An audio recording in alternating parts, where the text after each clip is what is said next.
Hello, everybody. My name is Corey Rosen, and you are listening to the now award-winning podcast, The Story.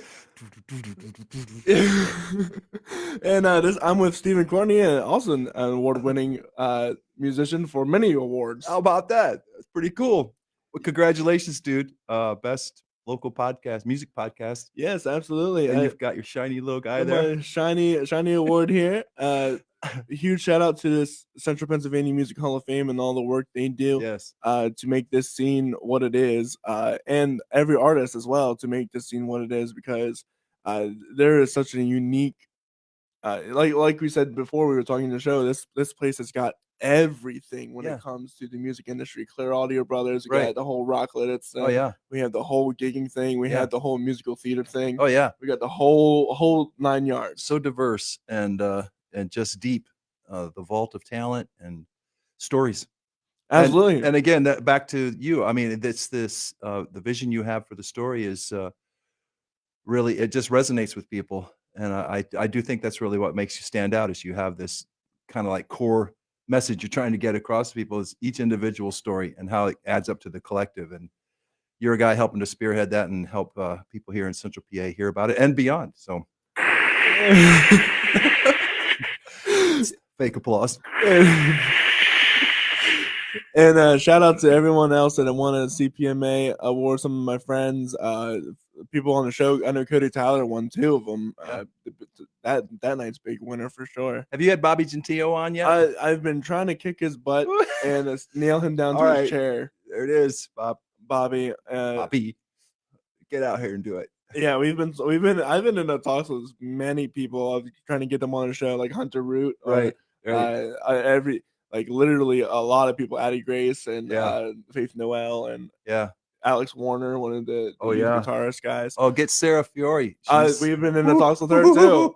Big Sky Quartet, great stuff. Casey Walton. You wouldn't believe all the people I've been in talks with that just scheduling, man. Yeah, I know. Well, I'm sure that's Bobby's issue too. There's a lot going on in this world. There's a lot always going on.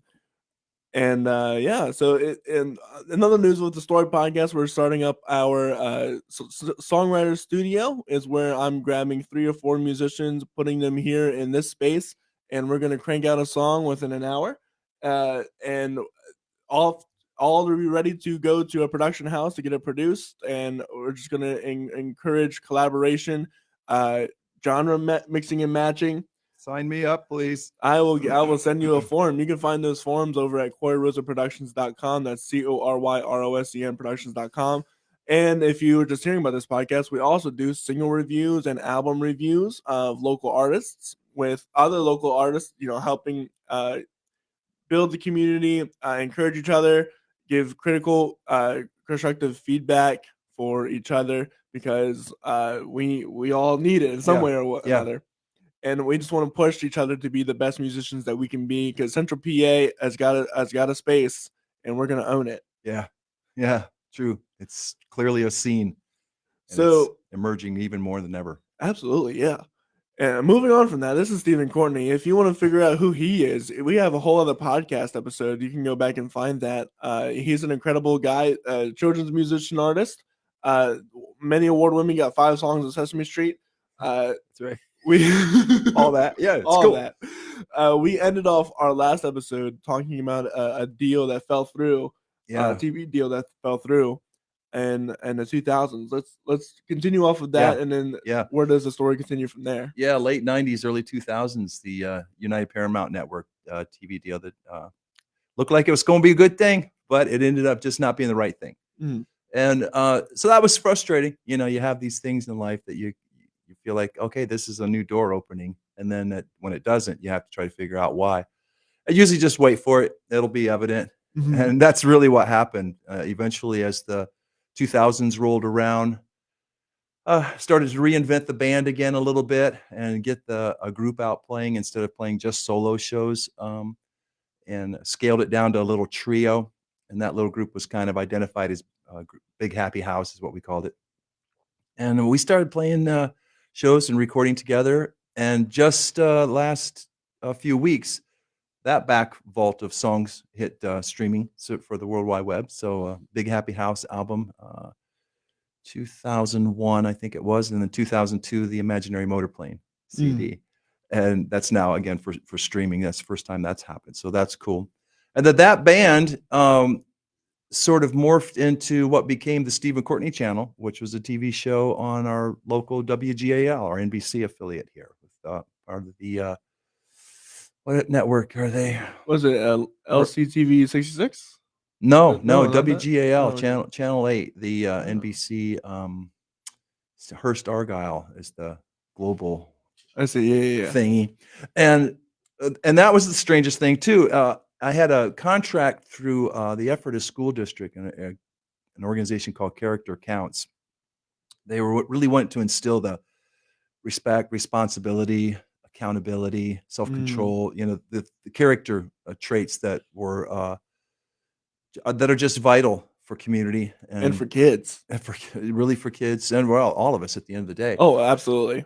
And so they approached me and asked if I had any ideas of how to sort of expand those concepts and turn them into other experiences for the school district. So we did a little cassette series called Character and Ed, and my son Taylor did the voice of Ed Lewis, and they're so great to go back and listen to now.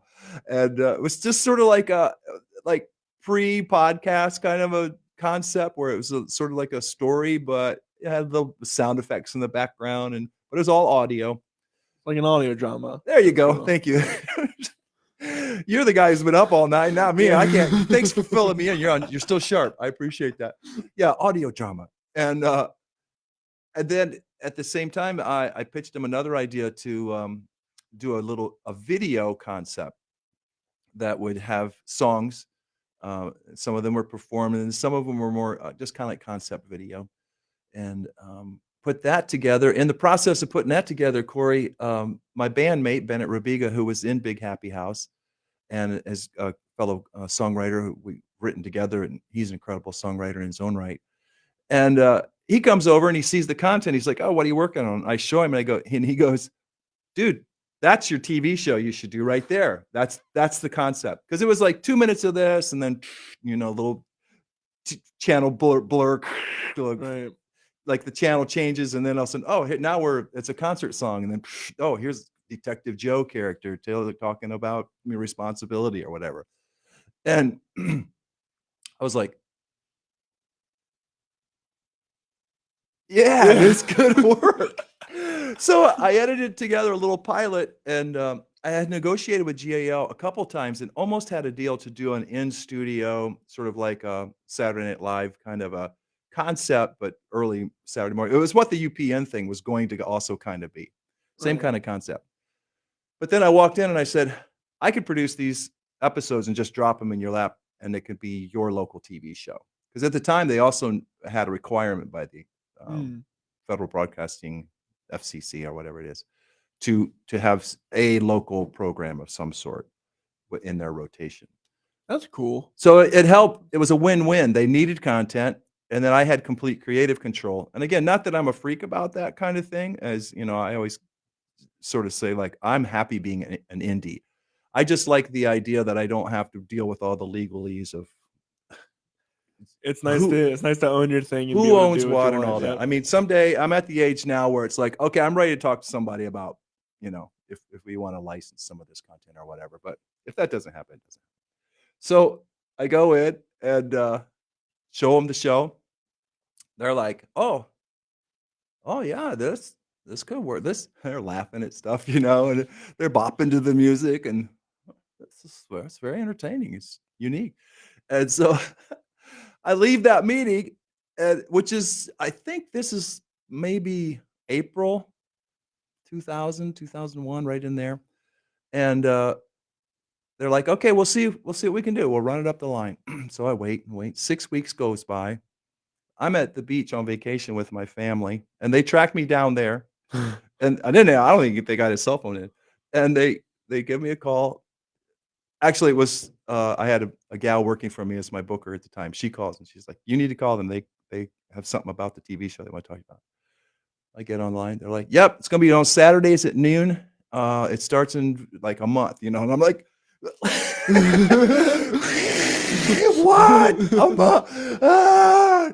So just kind of like rapid fire production schedule. We just tear into it and ended up producing 13 25-minute episodes, so half an hour episode. And they aired that in rotation for 2 years in that noon slot. Tried to get some sponsorship and it just couldn't quite land the right deal. And that's kind of what sort of ended it at the end of the day. It was just like, well, it's just not the right thing at the right time. But the 2 years that we were on, it's really just a warm, heartfelt fan base. They were surprised they actually got Nielsen ratings on the show, which Oh, for a wow. local show is, they're Weird, kind of like, yeah. that's really interesting. You're getting a 6% market draw or whatever. And I'm like, oh, cool. I had no idea at the time what that meant, and that I probably should have leveraged that into some kind of negotiation, but uh, had so much fun doing it. The downside was it was, all self-funded. So Mm. I don't, without the sponsor, it's like that's my responsibility to make sure my helpers and everybody in the live crew, when we go out and shoot a live video with an actual production company, there's cost there. And so we did as much of it as we could, just indie and freelance, one camera, a lot of it, and then just multiple, edits, kind of film style. And they're available. You can see most of the episodes on YouTube. Just search the Steven Courtney channel. And that gave you several accolades as well, award-winning shows. Yeah. So those two Big Happy House albums started to get some acknowledgement through an organization that's, I think now it's defunct, but at the time was called the Children's Music Web.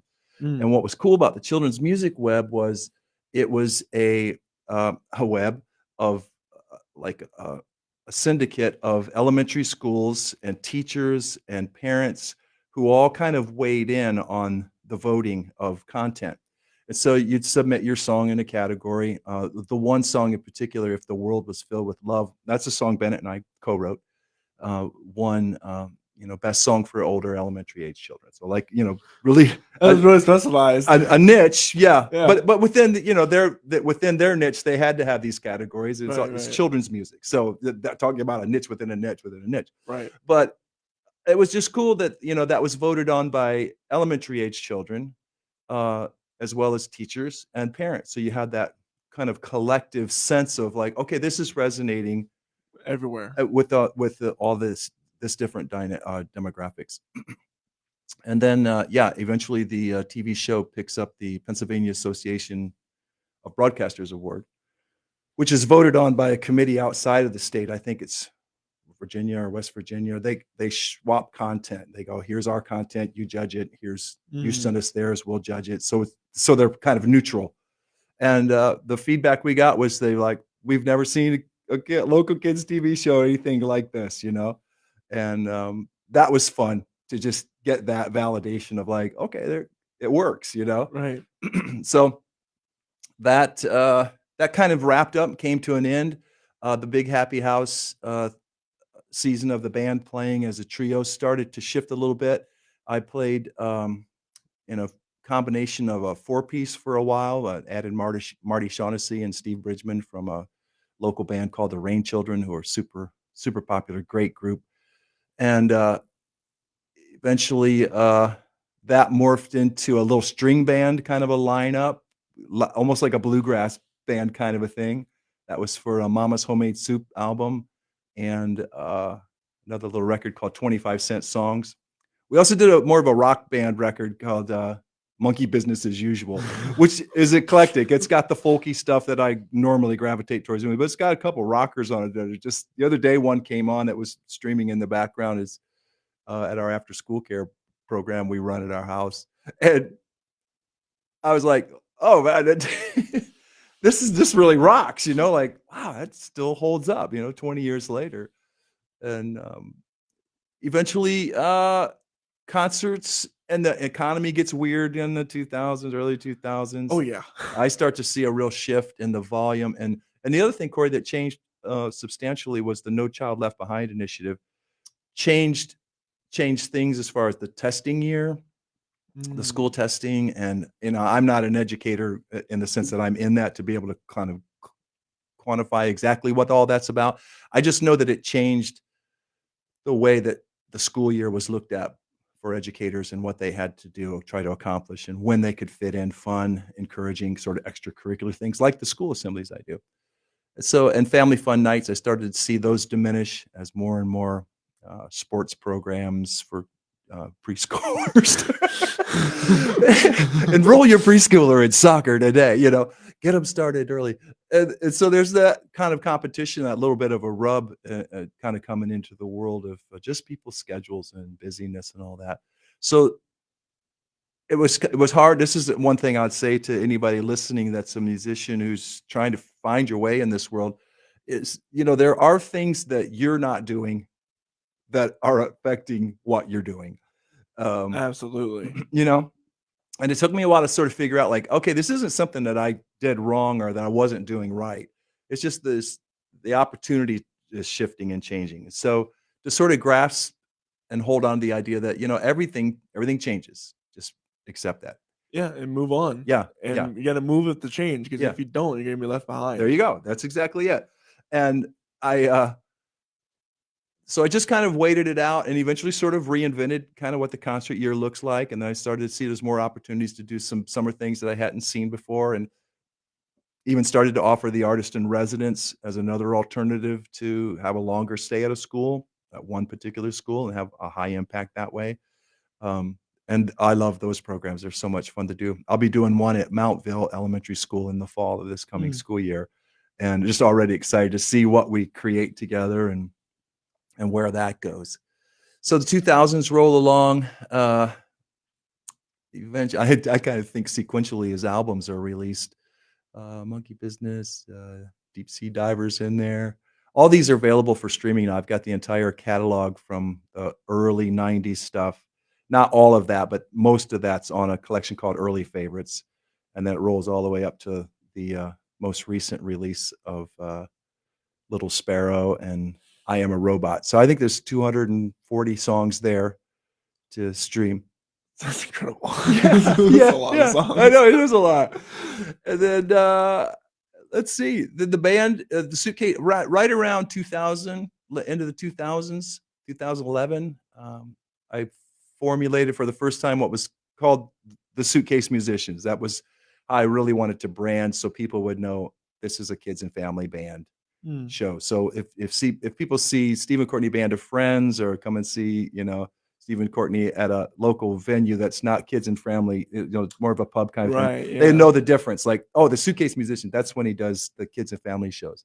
We're doing a show at the end of April at Zootropolis here. I was gonna say, Yeah, in Lancaster. So we'll start promoting that really soon. Great venue for a Saturday morning. Get out and go on the couches. Oh, and, yeah. It's a great. It's a great venue. If you've never been there, it's an old cinema place that they ripped out a lot of the cinema seating and put in couches and space. It's a great. It's also a movie theater still. Yeah, right. Oh yeah. So it's an incredible spot. I've had some of the production team on there come on the show. Right. It's a great spot. It really Highly is. recommend. We love playing shows there because it is so unique, and it's it's downtown Lancaster. It's easy to access.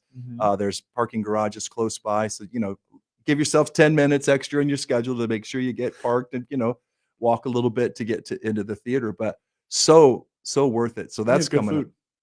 And the great restaurant. food, and you can eat inside the theater too. Yeah, exactly. It really is a great experience. So we into the 2000s, in the early 2000s, Suitcase Musicians is formed, and right around that time, go ahead. I was gonna say, what is the Suitcase Musicians? What does that mean? It's sort of just the idea that we're these musicians that just kind of ramble around. We're willing to pack up our suitcase and go wherever the opportunity is. I've had the Suitcase Musicians out to my hometown area in Minden, Michigan, and Southwest Corner, Michigan, Kalamazoo area to play shows. We've been down to Richmond to play shows at festivals down there with the Diggity Dudes and great guys. We've been fortunate to travel up to Boston together a couple of times and play shows up there. And so Suitcase Music is just kind of a visual idea that we're these guys and gals that ramble around together and make music and just ready to go, And is that like a collective, like people sign on to go wherever, or is it? Like a Yeah. set list. It's the actual lineup. Yeah. Yeah, the lineup sort of fluctuates, depending on availability and who people are. It also sort of depends on what I'm doing at the time as far as what vault of tunes I'm kinda pulling from. So, the current lineup is, Andy Lake, he plays keyboards and piano and sings. Fred McNaughton Right. is in it, and he plays trumpet and ukulele and is my sidekick happy guy. He keeps the visual dance party going. Fred's awesome. I know it. Judy Lehman, she's a multi-instrumentalist, and they all sing. Judy plays trombone and ukulele and banjo and glockenspiel, and so Oh, I'm always like, nice. keep an eye on this one because he's going to bring a lot of color to the show, you know. And her husband Trav has played drums for us in the past, and he's a great musician. Then Alden Hoke, he plays fiddle for me and keyboards, and sings. Uh, and Alden's been in and out of a couple of the folk rock band lineups too in the past, the regular rock and roll band that's not doing the kids and family thing. And so yeah, and then there's just this pool of back players, and it's interesting you asked that because of just who the players are. Um, I'm just in the process now of finishing compiling 30 years of live recordings Mm. that I've just collected and recorded over the years, and it's a big mix of stuff. It's all over the map as far as some of the. I think the earliest recordings are '95, and the band then was like a 7-piece band, and Oh, wow. it's just all out, you know. And then some of the shows are just a little 3-piece band with acoustic guitar, mandolin, and my drummer playing a bucket, you know. And you got to stop yawning, Mr. Cushing. I know. Listen, it's been a long night. I'm trying my best. You young guys got to get with the industry standard. You got to Right, party now. all day, you party all night. And no yawning, no tired. Go. No, you deserve it. I didn't get to see them all, but I saw all your episodes that you posted of all the little short interviews you did last night. I was like, oh man, this guy's going for it. I was, yeah. And you weren't even an award winner then. So I mean, you're just me and you doing it. Yeah. Just running around. Dude, my feet are still so sore. Anyway, back to your musicians. So right around March or April of 2011, we celebrated my 5,000th concert. And they Suitcase Musicians played. We played this wonderful place, the Oregon Dairy Warehouse Theater. So it's the Oregon Dairy grocery store. And in the back, they clear out their warehouse and they set up this little stage area where you can do shows. I've had some of my favorite shows I've ever played in my life in the back of the warehouse. 400 people, 500 people packed in back there at times. That's incredible. I used to do 3 shows, sometimes 4 on a weekend. I'd do 1 or 2 on a Friday night and a couple on Saturday, you know? And again, just remarkable that they had the heart for that. And we haven't been doing them recently, so I'm not sure if they've discontinued the series or not, but did that for a decade or 2. And so we did the concert there, and there's a few recordings that are making this live collection. The live collection of 30 years of music is going to be called Strumming Sunshine. And that's sort of, to me, it's kind of like, that's a good representation of the goal with the music. Just go out there and strum a little sunshine into the world, you know? Yeah. And it's got a big mix of stuff, though. So the band, through all the changes, is represented very well in this collection of songs. I think it's 45 songs. There's a big vault there. Right. Live track's gonna hit. So rolling along, 2000s, just kind of steady, and more albums just kind of here and there slipping out. Rolling Home was given a nod by a New York Times writer, talk about a niche within a niche. Kids and Family Records, Americana Kids and Family Records. Americana. Yeah, we were listed in the top 10 recommended, you know. And then right around this time, Million Smiles to Go is released, which is I re-recorded some of my early vault stuff, and then a lot of new stuff. And A Million Smiles to Go wins Parent Choice Award. And then the follow-up to that was Sun Hill Market, which is a double album, 30 songs. That won Parents' Choice Award. And then 2016, I believe it was, Sunflower Road Parents' Choice Award winner, gold, which is their highest honor. Uh, and that's just cool, to sort of see the momentum of that kind of Right. happen and build. And, I've put out a couple of albums since then, and well, they haven't even been nominated. Parents' Choice Award, I think, is since in a hiatus. Like Yeah, I was COVID. wondering about that. I think COVID kind of shut them down. But again, I don't know all the details of how these things come and go. But there's been a few other educator awards, those kinds of things that have come along the way. And all that to say about the award-winning thing is it's great to be acknowledged. It doesn't change what I do or what I want to do. Last night, the award ceremony is happening, and while it's happening, I'm playing a show for 100 people, out in the middle of Pennsylvania somewhere, and we had a blast. And I walked away, and it's my provision, it's my livelihood, and it was a joy. I would have loved to have been at the ceremony, to be part of that, and to be acknowledged in the children's music, children's artist category I still love it. I still love the work. I love the opportunity. And I think we've got a track from the 30-year concert celebration. Let's talk about streaming real quick. Yeah, let's talk about I found out I have a song called Mama's Homemade Soup, and it is my most streamed song.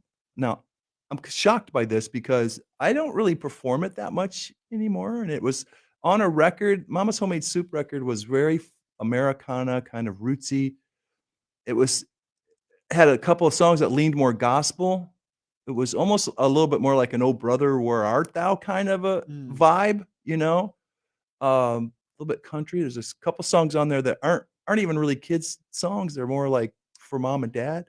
And one in particular called 18 Years, which is just about, a relationship, a husband and wife, 18 years, And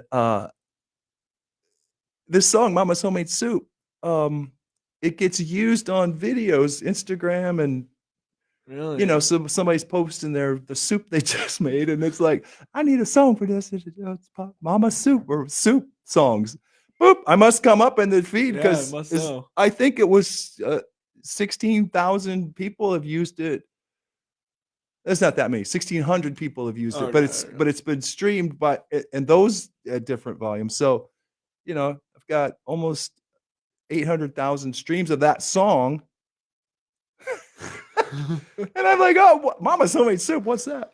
But this next song, Working All Day, is one of the top streamed songs, and that's from the Little Sparrow record. And the Little Sparrow album is designed more for mindfulness and just calm and promoting just this chill music sort of in the background that paints the picture and tells the stories. And Corey, I take that back. It's not from Little Sparrow. It's from I Am a Robot. Yeah, it is.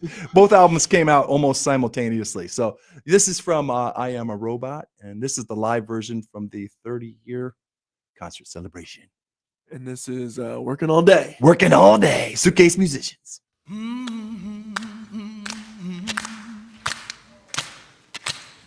Get up, gotta go, gotta get working. Get up, gotta get working all day. Get up, gotta go, gotta get working. Get up, gotta get working all day. Clara and June, digging in the dirt. Clara and June, planting the seeds. Goldie and Pearl, shucking the corn. Goldie and Pearl, snapping the beans. Get up, gotta go, gotta get working. Get up, gotta get working all day.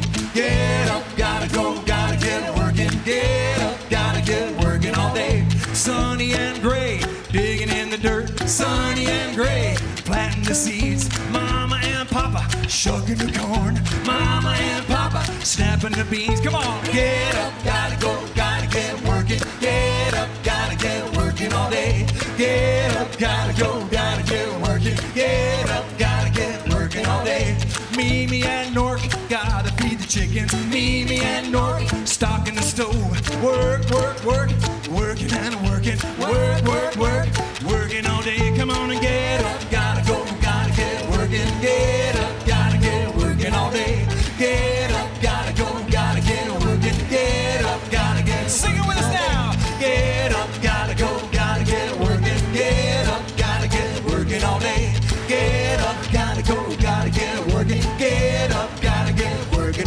I said, get up, gotta get working all day.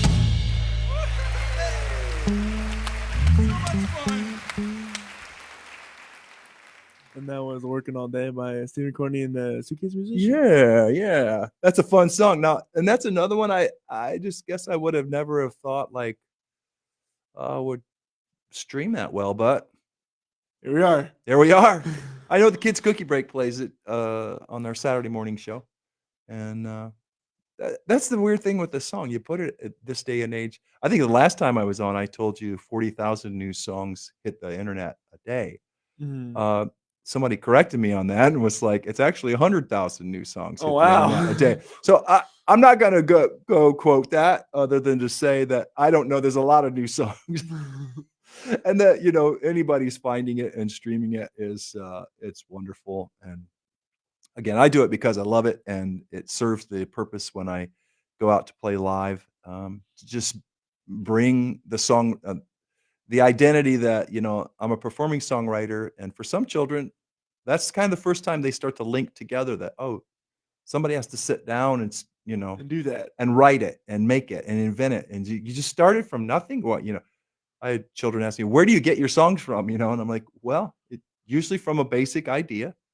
And that's why I'm interested in your songwriter collaboration thing, because there's all kinds of philosophies at how you go about writing a song. And to sit with somebody and kind of have that pressure cooker running, like, we're going to do this in an hour, you know? Yeah, we got to have one finished. Doesn't matter how good it is, we're just doing it. You're going to end up writing all children's songs. That's that could be great. The Stories children's album, collective of artists from around the world.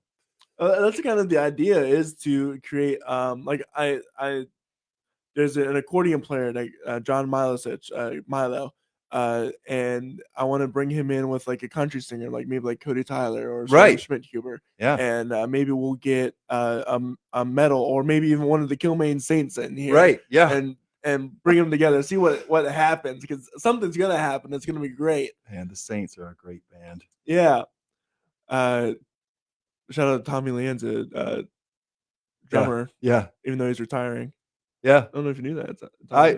I had some wind. I had gotten together with him and Bob Espenshade to kind of do some noodling around a couple months back as just a three-piece, having some fun. And cool. he was kind of like talking about some things on the radar. Now, I don't know if he's full-blown retiring or if he's just pulling out of the He's Saints. pulling out of the Saints, Yeah. from what I know. Yeah, right. And the last time that he'll be performing is at their album release party at Love Drafts. Oh, coming okay. Soon. So Okay. be sure to check that out. Yeah, awesome. Back to you then. Oh, hey, still here. We still got like 10 more years to go. I'll sit here and talk all day about whoever, but yeah, happy to do it. We presently, you know, I'm not creating a lot of video content right now. I'm sort of like trying to figure out if there's something there I should do again, something in that format. But I don't have a real strong drive for that. I'm working on a couple, a new album. It's kind of always in the work in the kids and family market. You know, having written as many songs as I have in that lane, you know, you get to a place where you're like, okay, what's a new idea? What's a new theme? And going back and like looking at the songs, again, the most played streamed songs, I'm finding that right now there's the songs that are really resonating are more the more folk kind of indie folk sounding songs. And they're the songs with just those encouraging messages of family and friendship and kindness, just sort of like the nuts and bolts stuff of life. And so I don't know if there's some like a little concept album in that community, building a community. What's a community look like? It's been done by other artists, but you know, I've never really sat down and tried to just go for that myself, go concept album wise. Or is it just another collection of songs and just kind of keep doing what you're doing? And hey, there's some new songs to check out. You know, it's just an interesting time. I don't really feel like I'm transitioning or really needing to reinvent. Right now, I guess I'm more in a celebration mode. I just feel like really just celebrating how fortunate I've been to sustain a livelihood over the past 32 years. And At the moment, it looks like I'll be gainfully employed for another 6 months, so I'll take that. That's about as far as I can ever really see, like, Right, what's right. coming. Um, and my wife Joyce and I are running a after school care program out of our home now, which is kind of new. That happened right after COVID and school started coming back. There was a need in our community for after school care, and we just love it. It's ramble around. I spent more time in my backyard in the last 2 years than I have my whole life. And we have kindergarten through fourth graders with us, which is kind of my niche for writing, and we're just enjoying life and Doing it. doing it. Yeah, Yeah. yeah, satisfied. Happy. So now I get to ask all the questions I've been wanting to All right, ask. buddy. I'll try not to go off on a rabbit trail. I'll try to stay succinct. All right. If anybody here has questions for Steven Courtney that you would like to ask, be sure to ask him now so we can get to them later on. This was the question of the night last night for all my short interviews. What's one of your favorite songs you've ever written and why? And I know this is weird for you because you got like maybe thousands of songs. Last night in my concert, I was playing it, and it got to a break in the show where I was like, with this smaller group, sometimes I like to stop and go, it's time for questions and answers with Steven Courtney. And one of the first questions was, what's your favorite song you've ever written? And I'm like, oh, wow.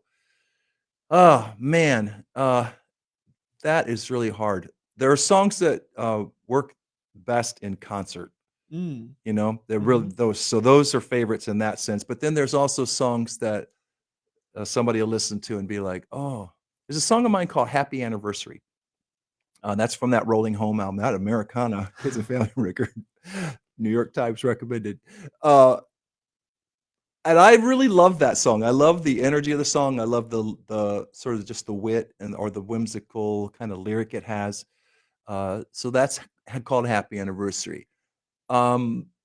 So I'm going to pick one. I'm going to go all-time favorite.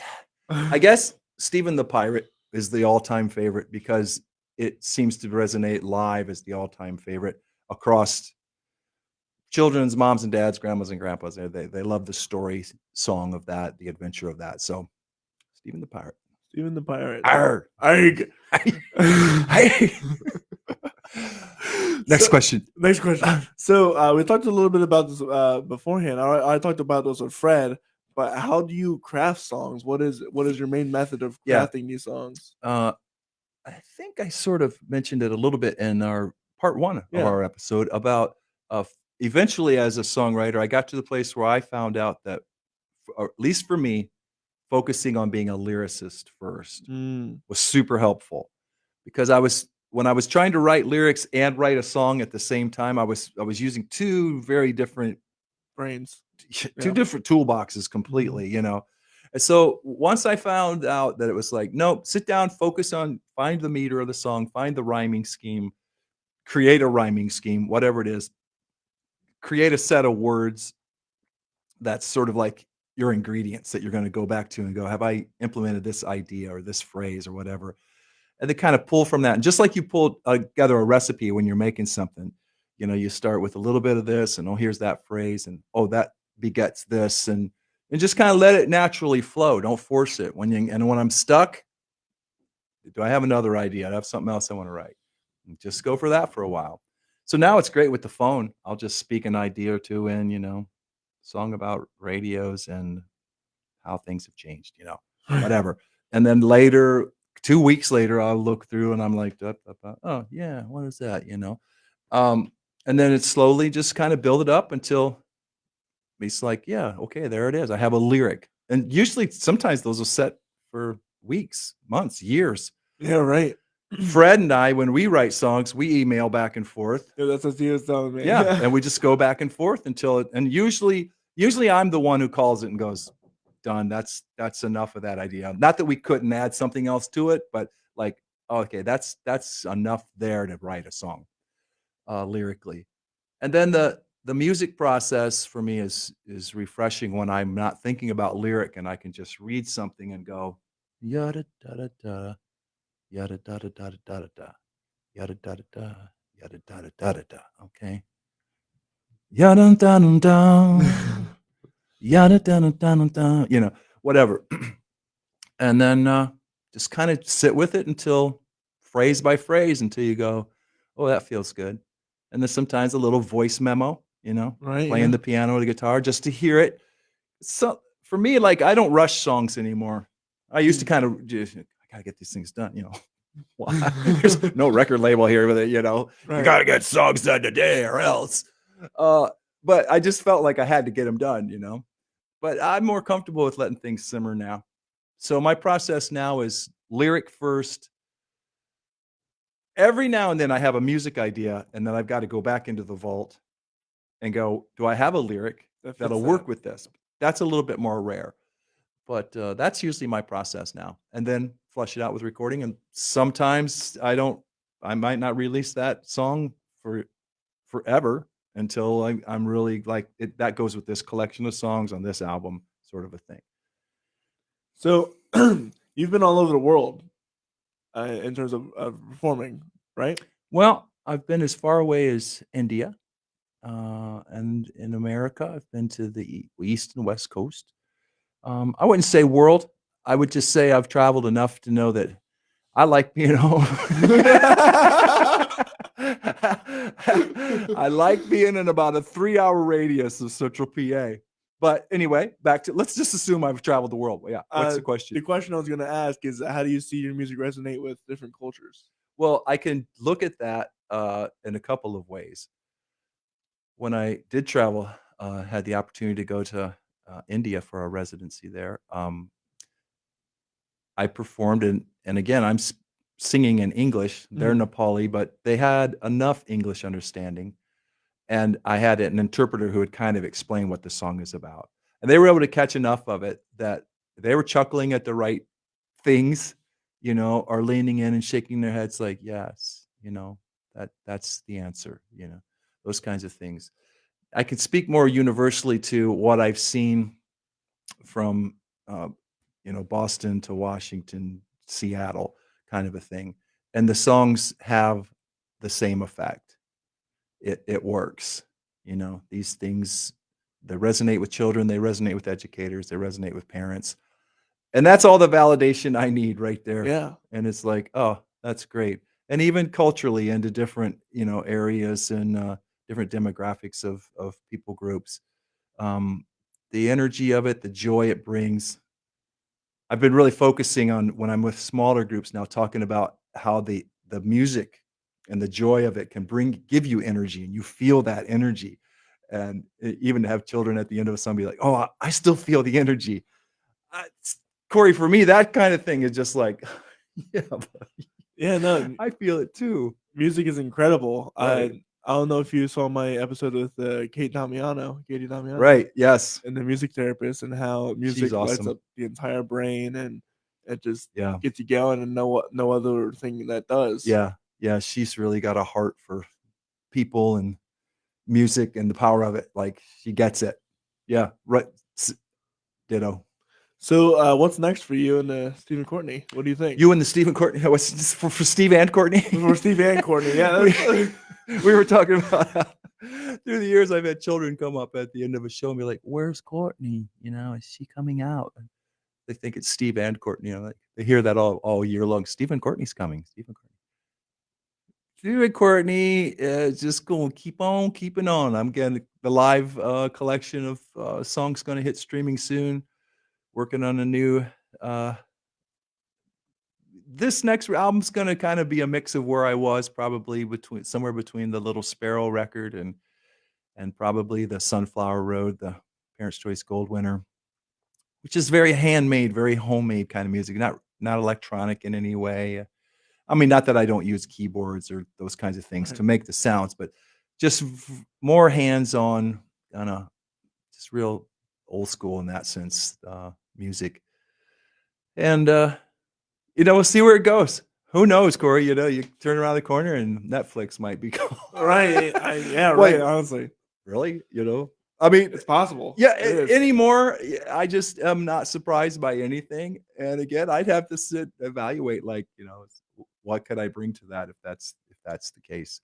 I would like before too long, I would like to do one capture one really good concert event with the band live and film it, and just to have, because I've got footage from back in the 80s, handheld video stuff, and even some video content. I had a little band with Bennett and my wife Joyce called The Agents, and we shot some actual concept videos right in the MTV era, and it looks like that. It's just hilarious.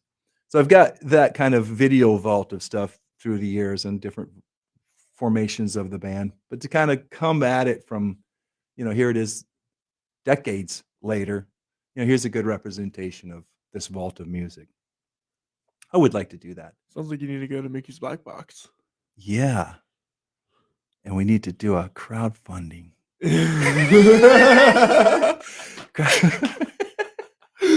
Absolutely. Yeah, absolutely is right. So there it is. How about you, Corey? You just going to keep on keeping on? Well, like I said, we're starting great things over here at the Story Podcast at the Songwriter Studio. I'm working on a deal to try to get on to the local channel as well. I'm weaving my way through all the music venues. I'm going to be getting like Tellus on, the Englewood, people from there. I'm expanding my influence. There you go. You can say that now. I can say that now.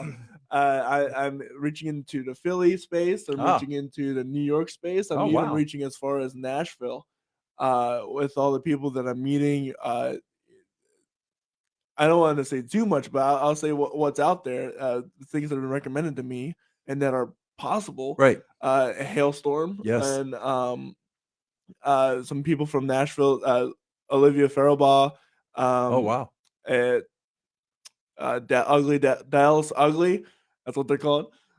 Some great people in New York City that are willing to. Some people from even in California have reached out to me saying that they want to be on the show. Wow. That they're willing to come over here to do it. Yeah. So it's incredible the amount of support that I'm getting, and I'm hopefully by the end of this year I'm going to be doing a road trip around the entire southern U.S. I'm going to New Orleans, Dallas, Houston. Not in that order because you go Houston, Dallas. Right. Are you going to hit Austin? I probably, yeah. Woo. And then we're going all the way up to somewhere in Oklahoma, because why not? It's there. That's been the whole theme of this road trip. It's there. Why not? Right. Yes. Yeah. It's only 2 hours. Right. Yeah. And then we're going to go to Nashville again, hit Atlanta, and then come back. So I'm hopefully going to get some interviews along there, and that'll be really fun. Dude, that's incredible. Yeah. The Story with Corey Rosen. It's Story on the Go. That's what it is. You need a sample of me saying that? It's The Story with Corey Rosen. Hi, my name is Steven Courtney, and you're listening to The Story with Corey Rosen. Hi, I'm Steven Courtney. Here we go.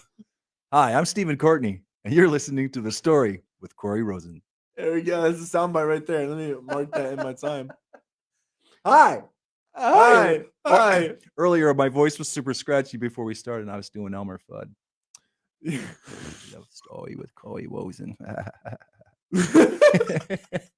We were having fun with that. He's so tired. He's just laughing at anything I do, which makes me just be even more goofy. So, this is I'm a laugher anyway, so yeah, it's all part of the fun. Keep laughing. Well, yeah, that's all you can really do nowadays. Anyways, is just to laugh at things. There it is, folks. Keep laughing. Laugh at everything. Laugh at everything. That's your story slogan. Laugh at everything. Laugh at everything. That's what keeps everything serious. So what are some of the things that you wish you had known when you first started as opposed to now? I wish I would have known that being an indie artist was a thing. And that was okay, that could be enough. I would have stressed maybe a little bit less about trying to figure out how do I do the next thing. It's the hardest thing is you always look at what other people are doing and you try to figure out how do I get to there, or how do I do that, or I'll have young artists come into my studio and be like, how do we get to how do we get to the world's largest festival next weekend? And like, well, are you playing any gigs in the basement of your community center now? No, we don't want to do that. You know, we just want to go straight to Lollapalooza or Yeah. whatever it is. And it's like, well, you know, how much money you guys have in the bank collectively? You know, we got $184. Okay, so let's talk about traveling. You know, how you gonna? Well, we want to find somebody to take. You know, we got to. It doesn't really work that way. You've got to just work hard and stay at it, and take all the little victories along the way until something to that next opportunity comes. And I've had times, Corey, where I've, you know, had a show where I'm playing for 3,000 people on Thursday night, and I turn around the next morning, I'm playing for 78 people at some other, you know, little library or whatever. And they both are important. They are. Yeah. You Only know? one person's important. Exactly. And it's like and they're both wins, you know, they're Yeah. both part of the stringing it together. So if had I known a little earlier in life that it was like, okay, you're okay where you are, I might have enjoyed those years a little bit more in that space. But for the most part, I mean, there's not a whole lot that I would really change. I mean, it's just that's been my story, you know. It's like it's unique. I mean, I went back and actually listened to our part 1 interview, and I just kind of like, yeah, there it is. You know, the whole thing from, you know, joining a band and going to Canada and losing our visas and ending up on an Air Force base and hosting an open mic, and a dude walks in and he goes, go to Ocean City, Maryland. And then you go down there and then you know, it's just like, wow. Okay. That's a interesting story. It is. Yeah. It's unique in that sense. Nobody else I know that's really, that's what their story is. So yeah, I guess the thing to say that it's okay to work at it, to be your own entity, to be the booking agent, to be all the things. It's not easy. No, not easy. It's not easy, but if somebody else is going to do it, that's part of the financial pie then that you have to divvy up. And so the more you can kind of learn to be self-contained and be comfortable in that and just be like, it's okay. I have to promote what I do. And I think I've mentioned to you before, once I found the kids and family niche for me, that was an easy sell. Because I just believed in it, like, wholeheartedly. I felt like it was unique. I felt like it was different. I felt like I was, as a writer, I had really found a voice. Can write the fun, wacky songs. Can also write the songs about the things of the heart and the mind that matter. So that's, I guess, in a nutshell, that's the thing I would have wished I'd have known maybe just a little sooner. Like, it's all right to just be the indie guy and not stress about this other level of it. And same for me. It's like you mentioned, the people that want to go big or go home. Right. That's not what the music industry is about. Oh no. And if it is, it's like the upper echelons. They were born to be superstars from the get-go. Yeah. There was no changing that. Right. For anybody else, it's a building process. Right. Well, this little guy right here is a good example. Yeah. Like, well, how do you show it? So you got the top of the pyramid. Hi, everybody. This little peak right here. Not many people going to fit up there. No. And even if you go down like a half an inch and draw a little line and you slam all the people that are up there fighting for that, man, it's a war, and it's a lot, and there's a lot on the line. It's a lot of pressure. You see all this down here? This is where I exist, down here. There's this wide open space of opportunity and freedom. And that's where you want to be, really. For me, Corey, that's like, once I finally found that, and I was like, yeah, that's actually a win-win. That's how it's worked to sustain a livelihood all these years. Right. It's a little bit of the recording studio for this season and a lot of gigging. It's more the recording studio for this season and not as much gigging. Oh, it's this artist in residence opportunity here, and then the performing, and then the recording. You know, It's just, there's an ebb and flow to it. The eggs in one basket thing. So it's like, you know, diversity is good. Yeah. I've heard the thing, you know, a jack of all trade is, anybody can be that. You know, it's like, I'm like, not really. If you're really good at a lot of different things, well, that could be your superpower. Yeah. And don't feel like you've got to just have it all, this one element, one aspect of what you do. So last question, and we'll round it out tonight.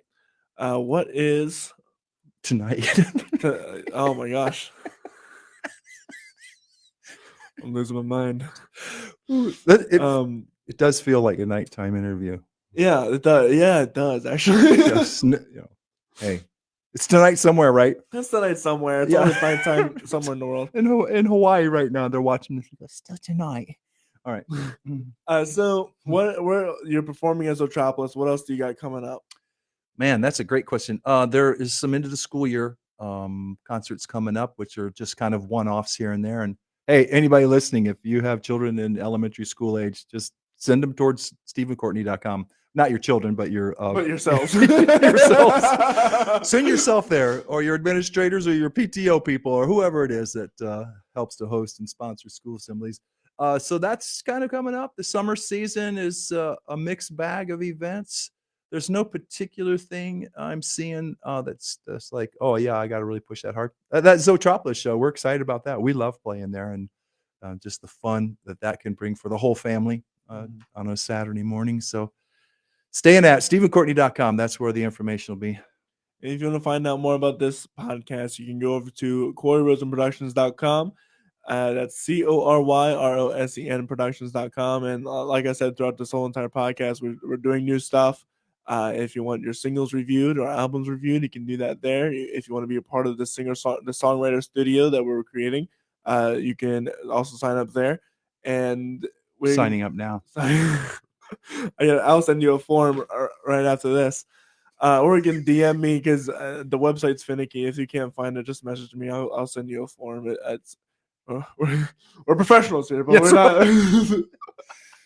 we're all cordial. With all that said, I hope you guys have a wonderful rest of the day. We got a really packed week next whatever week it is. This Sunday we're having Conrad Fisher, an incredible folk artist, Christian artist. He's worked with some incredible people within the folk industry, and he's got one heck of a story, and I'm really excited to talk about. And then this coming Monday, we have Kid Rose, a rapper from the area that I'm really excited to talk to about the urban scene here. Oh, cool. So with all that said, I hope you guys have a wonderful rest of your day, and we will see you guys later. Bye.